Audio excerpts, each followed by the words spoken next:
ನಮಸ್ತೆ ಸ್ನೇಹಿತರೆ, ಇವತ್ತು ಹೇಳಕ್ ಕೊಟ್ಟಿರ್ತಕ್ಕಂತಹ ಕಥೆನ ನಿಮ್ಮ ಶಾಲೆ ದಿನಗಳಲ್ಲಿ ಖಂಡಿತ ಕೇಳಿರ್ತೀರಾ. ಈ ಕಥೆಯ ಹೆಸರು ಗಲಿವರ ಮತ್ತು ಪುಟಾಣಿಗಳು. ಬನ್ನಿ ಕಥೆಯ ಒಳಗಡೆ ಹೋಗೋಣ. ಒಂದಾನೊಂದು ಕಾಲದಲ್ಲಿ ಗಲಿವರ ಎಂಬ ಒಬ್ಬ ದಾಢ್ಯ ಮನುಷ್ಯ, ದಷ್ಟ ಪುಷ್ಟವಾಗಿ ಬೆಳೆದಿದ್ದಂತಹ ಒಬ್ಬ ಮನುಷ್ಯ ಬದುಕುತ್ತಿದ್ದ. ಅವನು ಒಮ್ಮೆ ಬೇರೆ ದೇಶಕ್ಕೆ ಹಡಗಿನಲ್ಲಿ ಹೋಗುತ್ತಿದ್ದ. ಆಗ ಹಡಗು ಮುಳುಗಿ ಹೋಯಿತು. ಆಗೋ ಹೀಗೋ ಗಲಿವರ ತಪ್ಪಿಸಿಕೊಂಡು ದಡಕ್ಕೆ ಬಂದು ಸೇರಿದ. ಅವನಿಗೆ ಪೆಟ್ಟಾದುದರಿಂದ ಅವನಿಗೆ ಗಾಢವಾದ ನಿದ್ದೆ ಬಂದಿತ್ತು. ಅವನು ನಿದ್ದೆಯಿಂದ ಎಚ್ಚರವಾಗುವಷ್ಟು ಹೊತ್ತಿಗೆ ಅವನ ಕೈಕಾಲುಗಳು ಕಟ್ಟಿ ಹಾಕಿದ್ದವು. ಅವನು ಎದ್ದು ನೋಡಿದಾಗ ತನ್ನ ಕೈಕಾಲುಗಳನ್ನು ಅಲುಗಾಡಿಸಲು ಆಗಲಿಲ್ಲ. ಇಡೀ ದೇಹವನ್ನೇ ಯಾರೋ ಕಟ್ಟಿ ಹಾಕಿದ್ದರು. ತಲೆ ಕೂದಲುಗಳನ್ನು ಎಳೆದು ಕಟ್ಟಿದ್ದರಿಂದ ಚುರುಚುರು ಅನ್ನುತ್ತಾ ಇತ್ತು.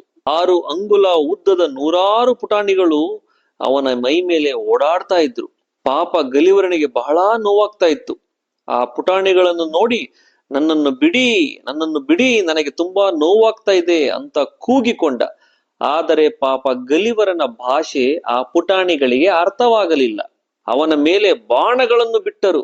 ಅವನಿಗೆ ಏನೂ ಆಗಲಿಲ್ಲ. ಸಣ್ಣ ಪುಟ್ಟ ಕಟ್ಟಿಗಳು ಬಂದು ಬಿದ್ದ ಹಾಗೆ ಇತ್ತು ಅವನಿಗೆ. ಪುಟಾಣಿಗಳಿಗೆ ಆಶ್ಚರ್ಯವಾಯಿತು. ಗಲಿವರ ತನಗೆ ಹಸಿವು ಎಂದು ಸನ್ನೆ ಮಾಡಿದ. ಆಗ ಅದು ಅವರಿಗೆ ಅರ್ಥವಾಯಿತು.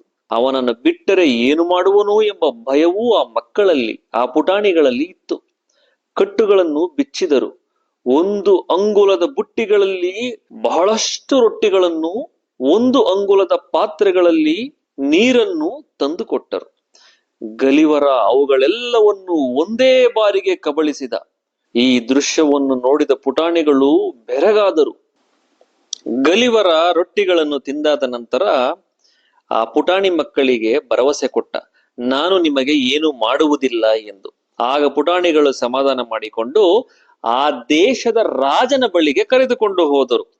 ಆ ರಾಜನಿಗೆ ಗಲಿವರ ಯಾರು ಎಂದು ತನ್ನ ವಿಷಯವನ್ನು ಎಲ್ಲಾ ಹೇಳಿದ. ಆಗ ರಾಜ ಗಲಿವರನನ್ನು ರಾಜ ಮರ್ಯಾದೆಯಿಂದ ಸ್ವಾಗತ ಮಾಡಿ ಊಟ ಉಪಚಾರಗಳನ್ನು ನೀಡಿದ. ಅಲ್ಲಿರ್ತಕ್ಕಂತಹ ಜನರೂ ಸಹ ಗಲಿವರನನ್ನು ಬರಮಾಡಿಕೊಂಡರು. ಕೆಲವು ದಿನಗಳ ಕಾಲ ಗಲಿವರ ಆ ಪುಟಾಣಿ ಮಕ್ಕಳ ಜೊತೆಯಲ್ಲಿಯೇ ಕಾಲ ಕಳೆದ. ತನ್ನ ದೇಶದ ಕಥೆಗಳನ್ನು ಹೇಳಿದ. ಸುಮಾರು ಕಾಲ ಕಳೆದ ನಂತರ ತನ್ನ ದೇಶ ನೆನಪಾಯಿತು. ತನ್ನ ದೇಶಕ್ಕೆ ಹೋಗಲು ಆಸೆಯಾಯಿತು ಗಲಿವರನಿಗೆ. ಪುಟಾಣಿಗಳ ನೆರವಿನಿಂದ ಒಂದು ದೊಡ್ಡ ಹಡಗನ್ನು ಕಟ್ಟಿದ. ಪುಟಾಣಿ ಜನರು ಅವನನ್ನು ಪ್ರೀತಿ ಗೌರವದಿಂದ ಬೀಳ್ಕೊಟ್ಟರು. ಉಡುಗೊರೆಗಳನ್ನು ನೀಡಿದರು.